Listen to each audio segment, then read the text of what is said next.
এত মজার মজার পিৎজা কিভাবে ফ্রিতে খেলাম আজকে সেটাই আপনাদের সাথে শেয়ার করব। আসসালামু আলাইকুম, সবাই কেমন আছেন? আশা করি ভালো আছেন। আজকে এমন একটা জায়গায় এসেছি যারা নিজেদের খাবার নিজেরা অর্ডার করে খাচ্ছে। এই রেস্টুরেন্টটা কিন্তু রিসেন্টলি খুলেছে এবং এখানে দেখলাম ভালো পরিমাণে একটা হাইপ হয়েছে। তাই ভাবলাম আমরা যেখানে হাইপ আমরা দৌড় দিয়ে সেখানে চলে যাই এবং তাদের খাবারটা ট্রাই করে দেখি আসলে খাবারটি কেমন। আমরা কিন্তু স্পেশালি এসেছিলাম তাদের মহিষের দুধের লাচ্ছি খেতে, কিন্তু সেটা ওই দিন অ্যাভেলেবেল ছিল না। তাই আমরা অর্ডার করে দিয়েছিলাম তাদের সিগনেচার দুইটা পিৎজা, যেটার বলে টেস্ট অনেক ভালো হয়। তারা নিজেরা সাজেস্ট করলো আমাদেরকে। তো আমরা বানানোর প্রসেসিংটা পুরোপুরি দেখেছি, একদম লাইভ দেখেছি, ভালোই লেগেছে। এইটার মূল কারণ হচ্ছে ওদের কিচেনটা অনেক নিট অ্যান্ড ক্লিন ছিল এবং আইটেমগুলো পুরোপুরি ফ্রেশ ছিল। একদম আমাদের চোখের সামনে কিন্তু পিৎজাগুলো বানিয়ে একদম ওভেনে দিয়ে দিয়েছে। তো এই তো আমাদের পিৎজা চলে এসেছে। প্রথমে যে পিৎজাটি নিয়েছি সেটা ছিল চিকেন মিটবল পিৎজা, এবং আরেকটি পিৎজা ছিল সেটা হচ্ছে ইটালিয়ান স্পেশাল পিৎজা, যেটা দেখতে কিন্তু যথেষ্ট ভালো লাগছে।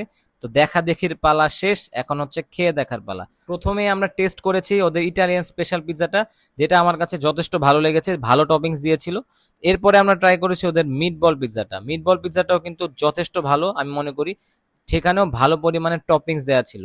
খাওয়া দাওয়া তো হলো, কিন্তু পিৎজাটা ফ্রিতে কিভাবে খেলাম সেটা হচ্ছে আসলে আমার একটা বন্ধু আমাকে সেটা ট্রিট দিয়েছিল। এই জন্যই আমি আসলে পিৎজাটা ফ্রিতে খেতে পেরেছিলাম। তো এই তো আমার বন্ধুকে দেখতে পাচ্ছেন। এটার লোকেশনটি হচ্ছে পলাশী ঢাকেশ্বরী রোডের এখানে। তো আজকে এই পর্যন্ত, সবাই ভালো থাকবেন, সুস্থ থাকবেন, আমার ভিডিওতে লাইক কমেন্ট শেয়ার করে যাবেন। সবাইকে আল্লাহ হাফেজ।